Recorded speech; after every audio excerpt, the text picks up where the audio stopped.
I was stirring honey into my morning coffee when my phone lit up again, the familiar vibration buzzing across the marble counter. My father's name. For the third time this morning. I let it ring.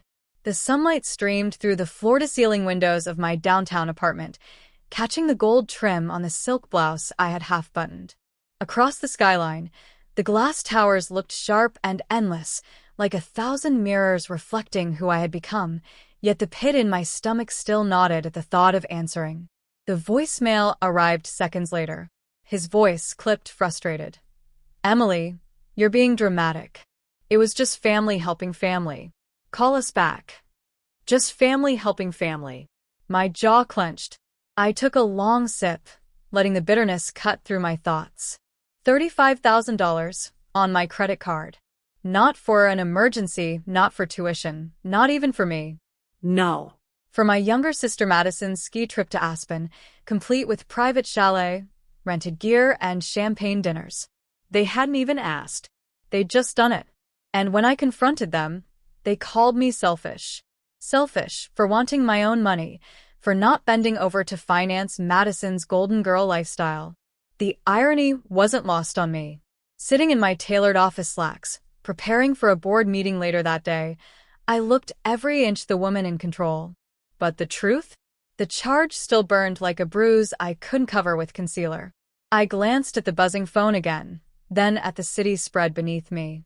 This time, I smiled faintly. If they thought I was still the same girl they could walk over, well, they were about to see how wrong they were. I was 23 when it happened. Still new to my first real job, still shaky with budgeting, still learning what it meant to stand on my own. I remember the night I opened my credit card statement, sitting cross-legged on the thin carpet of my one-bedroom apartment, a bowl of half-eaten ramen cooling by my side. At first, I thought it was a mistake. $35,000. My eyes scanned the page again and again, my fingers trembling so badly the paper rattled. Aspen. Luxury lodging. Ski rentals. Designer boutiques.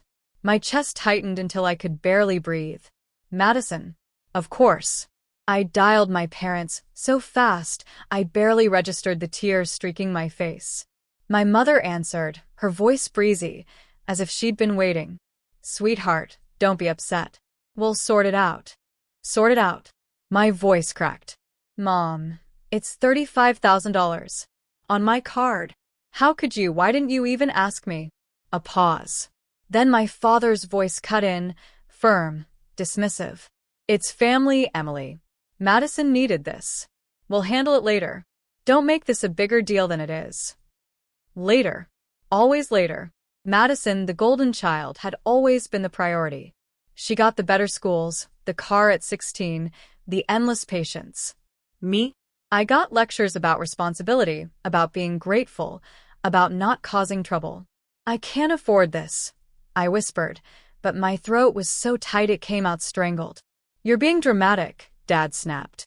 "She works so hard. She deserves a break. Family helps family.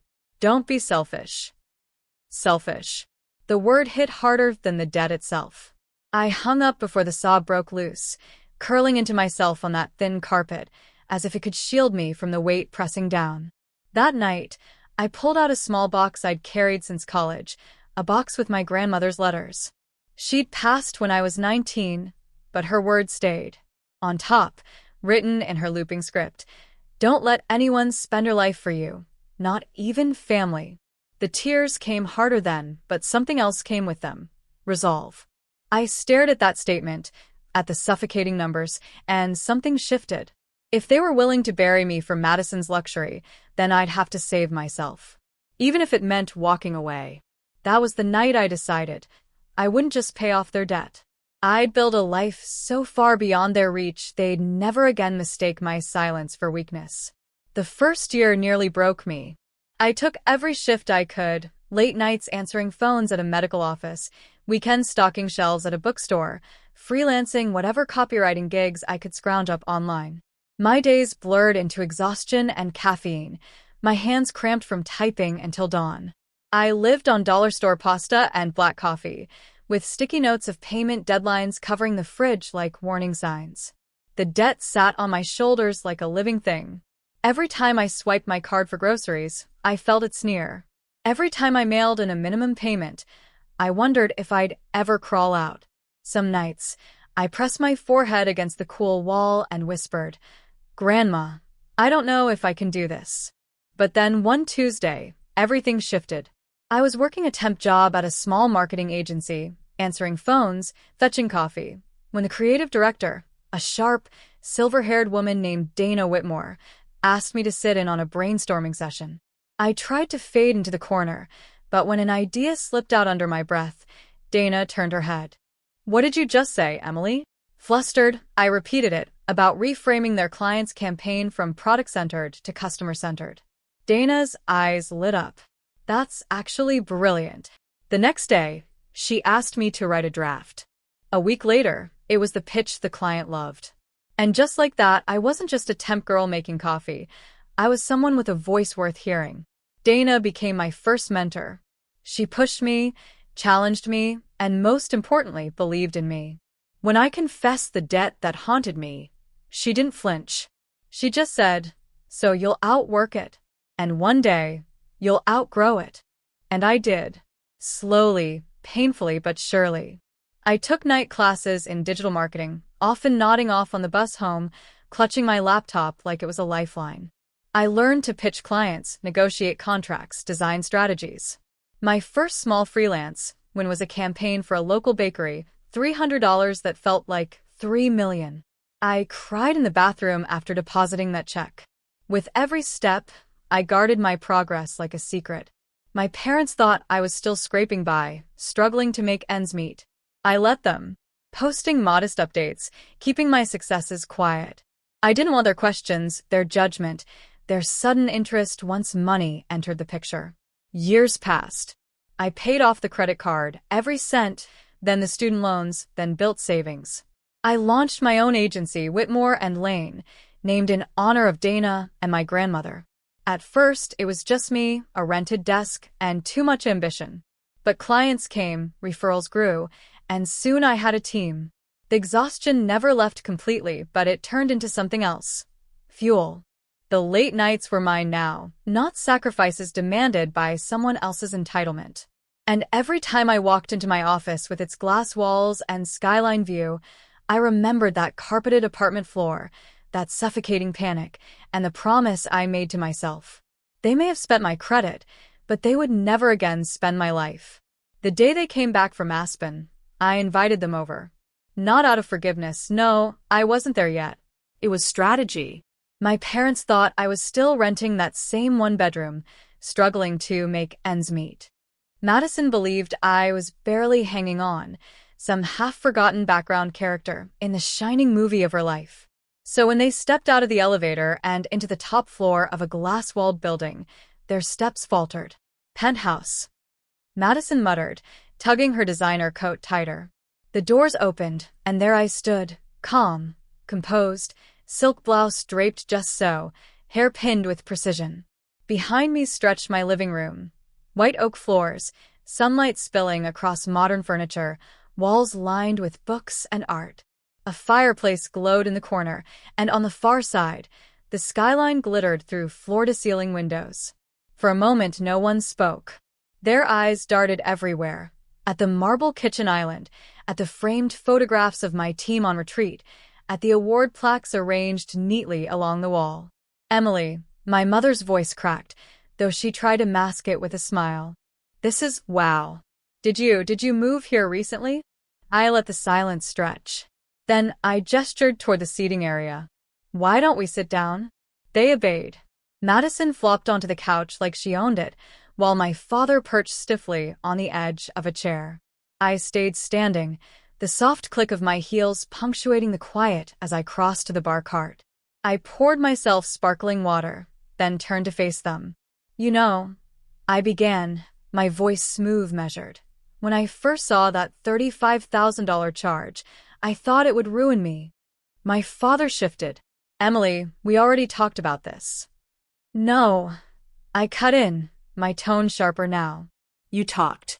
You told me to stop being dramatic. You told me to accept that Madison deserved it, and that I was selfish for not wanting to carry her luxury on my back. Madison rolled her eyes. God, you're still stuck on that? It was years ago. I set my glass down, the crystal clinking softly. Yes. Years ago. Years I spent working 3 jobs to pay it off. Years I spent clawing myself out of the hole you threw me into. And while you were sipping champagne in Aspen, I was eating ramen and praying my lights wouldn't be shut off. Their faces tightened, but I didn't stop. I didn't just survive it. I built something out of it. I moved toward the wall where a gold plaque gleamed, Whitmore and Lane's strategic marketing. Their eyes followed. This is my company, I said quietly. Started with nothing but a laptop and a promise to myself that I'd never let anyone control my life again. We've grown into a multi-million-dollar firm. I own this apartment. I own my freedom. And I did it all without you. The silence was thunderous. My mother's lips parted, but no sound came. My father's jaw worked, as if he were trying to chew words that refused to form. Madison's scoff was brittle now, thin around the edges. You're lying, she snapped. You can't be, what, rich? You? I only smiled. Not smug. Not cruel. Just steady. The numbers are in the bank if you'd like proof. But honestly, Madison, I don't owe you any explanations. Not anymore. For the first time in my life, they looked small before me. Not because I wanted them diminished, but because they had always loomed too large, and now the illusion was shattered. I sank gracefully into the chair across from them, crossed my legs, and folded my hands. The room hummed with their disbelief, their guilt, their shame. And I, for once, felt no need to fill the silence. My father was the first to break the silence. He cleared his throat, shifted uncomfortably in his chair, and said, Emily, we didn't realize things had gotten this far for you. If you'd known. I tilted my head, my voice calm, even gentle. Dad, you did know. You just didn't care. Not then. His face reddened, his eyes dropping to the rug beneath his polished shoes. My mother reached for my hand, but I pulled it back before she touched me. Sweetheart, she said softly, we only ever wanted the best for both of you. For Madison, for you. No, I said, my voice slicing through her words. You wanted the best for Madison. I was just expected to support it, to disappear into the background while you invested everything in her. Madison scoffed, though there was a flicker of unease in her eyes. So what now? You drag us here just to rub it in? To show off your shiny apartment and your big job? I leaned forward, resting my elbows on my knees. No. I brought you here because for the first time in my life, I have leverage. And if you want to be part of my life moving forward, there are conditions. Their eyes snapped to me. Shock. Confusion. Maybe even fear. First, I said, looking directly at my father, you will acknowledge what you did. No more excuses. No more telling me I'm dramatic or selfish. You will say the words, you hurt me. He opened his mouth, closed it again. My mother squeezed his arm. For the first time, he looked small. Second, I turned to my mother. You will stop enabling Madison. Stop financing her whims. Stop defending her at the expense of everyone else. You call it love, but it's poison. For her and for me. Madison bristled, her cheeks flushing. You don't get to control my life. I met her glare without flinching. Exactly. I don't. And I won't. But you don't get to control mine either. If you want anything from me, money, support, even my presence, you'll earn it. You'll work like I did. You'll stand on your own 2 feet instead of draining everyone else's. Her mouth snapped shut. She looked away. Third, I said, softer now, respect my boundaries. Respect my time. Respect my choices. I will not bend myself into the daughter you wished I'd been, or the shadow you needed me to be. If you want me in your lives, you meet me as I am now, not who you remember. The words hung in the air, heavy and final. My parents sat there, stunned. Madison's jaw clenched, her arms folded, but she didn't speak. For once, none of them had the power to dismiss me, to tell me I was wrong. I leaned back, folded my hands in my lap, and let the silence do the rest. Because this time, the terms weren't theirs. They were mine. The weeks that followed were quieter than I expected. My parents didn't flood me with apologies, not at first. They didn't suddenly become the mother and father I'd always wished for. But something shifted. My father started calling, not to lecture, not to demand, but simply to ask how I was doing. My mother sent me recipes she thought I'd like, always with a note that said, "Only if you have time." And Madison? She got a job. A real one. Not glamorous, not Instagram-worthy, entry-level at a design firm. She didn't brag about it, but I found out through someone else. For the first time in her life, she was earning her own paycheck. I didn't soften overnight. Boundaries don't dissolve just because someone finally notices them. But slowly, I let them back in on my terms. Dinners at my place, where they sat beneath the framed plaque of Whitmore and Lane, a reminder of what I'd built. Conversations where I spoke and they listened.